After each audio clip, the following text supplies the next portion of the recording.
तो बात कर रहे हैं बीएफए कोर्स के बारे में। बीएफए यानी कि बैचलर ऑफ फाइन आर्ट्स का जो कोर्स है, जो कि एक अंडर ग्रेजुएट प्रोग्राम है जिसकी आप प्रॉपर डिग्री ले सकते हैं। उसके अंदर आपको कौन से दो मेन टाइप्स मिलते हैं और उसके अंदर आपको क्या क्या पढ़ाया जाता है, ड्यूरेशन क्या होता है, इसी के साथ साथ आगे की अगर आपको पढ़ाई करनी है तो आप कहाँ पर कर सकते हैं या कौन सी पढ़ाई कर सकते हैं और जॉब आपको कौन सी फील्ड में मिल सकती है, इस सभी के बारे में आज हम चर्चा कर रहे हैं। तो देखिए, बीएफए के अंदर जो है वो दो मेन पार्ट्स पढ़ते हैं। एक आता है आपका यहाँ पर विजुअल आर्ट्स और दूसरा आता है परफॉर्मिंग आर्ट्स। विजुअल आर्ट्स के अंदर जो है वो आपके सारे ऐसे आर्ट फॉर्म्स होते हैं जो कि आप विजुलाइज कर सकते हैं, जिसे आप हाथों से क्रिएट करते हैं। फिर इसके अंदर फोटोग्राफी आ गया, पेंटिंग आ गया, स्कल्पचर आ गया या एनिमेशन आ गया। और परफॉर्मिंग आर्ट्स में सारी ऐसी आर्ट्स होती हैं जो कि आपके अंदर इनहेरिटेड होनी चाहिए और वो आप परफॉर्म करते हैं, जैसे कि एक्टिंग है, ड्रामेटिक्स है, सिंगिंग है, डांसिंग है। तो ये सारे परफॉर्म करने वाले आर्ट्स हो गए। तो ये दो मेन इसके अंदर जो है वो शाखाएं हैं, ऐसा आप कह सकते हैं। तो अब आपको ये डिसाइड करना है कि आप विजुअल आर्ट्स में जाना चाहते हैं या परफॉर्मिंग आर्ट्स में जाना चाहते हैं। उसके हिसाब से एक बार आपने साइड चूज कर ली, उसके बाद फिर आपको आगे बढ़ना आसान हो जाएगा। अब इसके अंदर भी लेवल्स होते हैं। अगर आप पूरा डिग्री कोर्स नहीं करना चाहते हैं तो आपके पास सर्टिफिकेशन लेवल तक की पढ़ाई करने का भी ऑप्शन होता है। ये बहुत छोटे छोटे कोर्सेज होते हैं। कुछ कोर्सेज 1 महीने के होते हैं, कुछ 2 महीने, 3 महीने, मैक्सिमम 6 महीने के कोर्सेज होते हैं। इन कोर्सेज में क्या होता है कि आपको जितनी ज़रूरत की बात है केवल उतना ही पढ़ाया जाता है, इन डेप्थ नॉलेज नहीं दिया जाता है। तो आपके पास बस उसका सर्टिफिकेशन आ जाता है, इतनी ही बात है। अगर आपको केवल आपके पोर्टफोलियो में एक चीज़ ऐड करनी है कि भाई मेरे पास ये सर्टिफिकेशन भी है, ऑन पेपर आपको आपकी एबिलिटीज़ प्रूव करनी है, तब ये चीज़ मैं कहता हूँ कि ठीक है, लेकिन इसके अंदर उतना ज़्यादा इन डेप्थ नॉलेज नहीं होता है। दूसरी जो लेवल आती है वो आती है आपकी डिप्लोमा लेवल। तो डिप्लोमा जो है वो तकरीबन 1 से 2 साल का होता है, जिसके अंदर आपको वो कोर्स कंप्लीट करने के बाद प्रॉपर एग्जामिनेशन होती है और आपको एक डिप्लोमा दिया जाता है। इसके अंदर जो है वो थोड़ा-सा इन डेप्थ नॉलेज आपको दिया जाता है। इसके बाद की जो लेवल आती है वो होती है अंडर ग्रेजुएट लेवल, जिसके बारे में अभी हम बात कर रहे हैं, बीएफए डिग्री प्रॉपर। तो ये बीएफए की डिग्री जो है वो हर एक इंस्टीट्यूट के अनुसार अलग-अलग होती है। बहुत सारे प्राइवेट इंस्टीट्यूट्स हैं जहाँ पर बीएफए की डिग्री दी जाती है। तो अगर डीम्ड यूनिवर्सिटी है तो उनका अपना कोर्स करिकुलम होता है। तो कुछ जगहों पर ये डिग्री जो है वो 3 साल की है, कुछ जगहों पर 4 साल की है। अब इसमें अगर आपको इस डिग्री कोर्स के लिए एडमिशन लेना है, तब आपको 12वीं की परीक्षा जो है वो किसी भी स्ट्रीम से आपकी 12वीं की परीक्षा जो है वो पास करनी होगी। कुछ इंस्टीट्यूट्स के अंदर जो है वो उनकी खुद की एंट्रेंस एग्ज़ाम भी होती है और कुछ इंस्टीट्यूट्स में नहीं भी होती है। अगर बहुत ज़्यादा रेप्यूटेड इंस्टीट्यूट है तो वहाँ पर उनकी खुद की एंट्रेंस एग्ज़ाम भी होती है।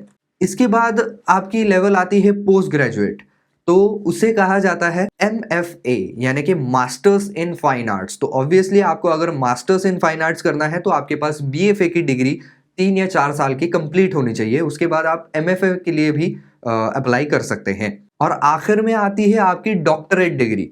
तो अगर आपको इसमें डॉक्टरेट करनी है, ड्रामेटिक्स में डॉक्टरेट करनी है या डांसिंग में या पेंटिंग में, स्कल्पचर में, तो वो भी आप कर सकते हैं। सब्जेक्ट की अगर मैं बात करूं तो आपका जो विजुअल आर्ट्स वाला सब्जेक्ट है, तो इसमें आपको portrait painting, composition of painting वगैरह ये सब कुछ पढ़ाया जाता है। इसी के साथ साथ मैगजीन एडवर्टीजमेंट कैसे की जाती है, इसी के साथ साथ history, Indian culture, history of Indian culture वगैरह, इसके बारे में भी आपको पढ़ाया जाता है। हिस्टोरिकल जो स्ट्रक्चर्स होते हैं या स्कल्पचर्स होते हैं उनको अप्रिशिएट कैसे करना है, तो यानी कि आर्ट अप्रिसिएशन, ये भी एक विषय इसके अंदर होता है। हालांकि आर्ट अप्रिसिएशन ये अलग से भी आप कर सकते हैं, उसका भी अलग से भी कोर्स आता है, लेकिन ये इसके कोर्स करिकुलम का हिस्सा भी होता है।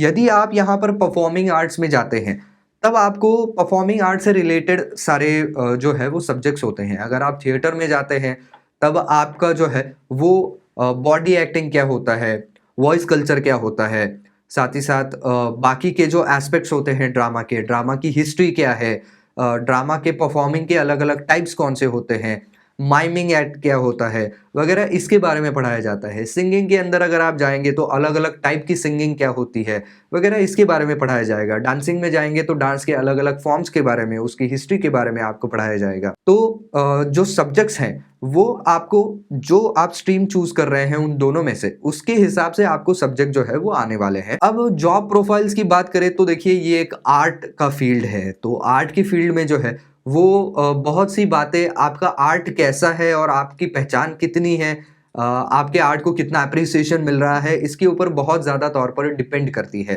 तो आप फाइन आर्टिस्ट के तौर पर काम कर सकते हैं, तो स्कल्पचर्स क्रिएट करना या पेंटिंग्स क्रिएट करना, ये काम आप कर सकते हैं किसी भी आर्ट फॉर्म के अंदर। अगर आप एनिमेटर बनते हैं तो फिर बहुत ज़्यादा स्कोप है, क्योंकि एनिमेशन अभी बूमिंग इंडस्ट्री है, तो बहुत सारे एनिमेशन करने वाली कंपनियां आ चुकी हैं, तो उन कंपनियों को आप ज्वाइन कर सकते हैं एज अ जूनियर एनिमेटर। अगर आप एनिमेशन में ही जाना चाहते हैं तो आपके पास अगर बीएफए की डिग्री है, बाद में आप ग्राफिक डिजाइनिंग का भी अलग से कोर्स कर सकते हैं, तो आपके पोर्टफोलियो को 4 चांद लग जाएंगे। एज अ कार्टूनिस्ट के तौर पर भी आप काम कर सकते हैं, तो जो कॉमिक स्ट्रिप्स वगैरह आते हैं या कॉमिक मैगजीन्स आते हैं, उनके अंदर भी आप एज अ कार्टूनिस्ट के तौर पर काम कर सकते हैं, या जो कार्टून फिल्म्स ही बनाती है जो कंपनियां, उनके अंदर भी एज अ कार्टूनिस्ट के तौर पर आप काम कर सकते हैं। आप एज अ आर्ट टीचर के तौर पर स्कूल्स में भी पढ़ा सकते हैं, कॉलेजेस में भी पढ़ा सकते हैं, या अपनी खुद की इंस्टीट्यूट निकाल करके जो है उसमें भी आप खुद भी ट्रेनिंग दे सकते हैं। और अगर आप पेंटर बनते हैं तो फिर ये एक काफ़ी ज़्यादा फ्रीलांसिंग वाला काम होता है। पेंटिंग आपकी जितनी अच्छी होगी, जितना अच्छा उसको अप्रिसिएशन मिलेगा, जितने अच्छे प्लेटफॉर्म्स के ऊपर उसे शोकेस किया जाएगा, उतना ही ज़्यादा आपको पैसा मिलेगा। अगर आप दूसरे फील्ड की मैं बात करूँ, एक्टिंग, डांसिंग, सिंगिंग, तो इसके अंदर भी सेम ही चीज़ है। आपकी आर्ट कैसी है, आप उसे किस तरीके से प्रेज़ेंट कर रहे हैं, आपको उसके लिए सही प्लेटफ़ॉर्म मिल रहा है या नहीं मिल रहा है, उसके हिसाब से फिर आपका जो है वो आगे का ग्राफ तैयार होता है कि आपको कहाँ पर और कितना काम मिलेगा, उसमें कितने पैसे मिलेंगे। तो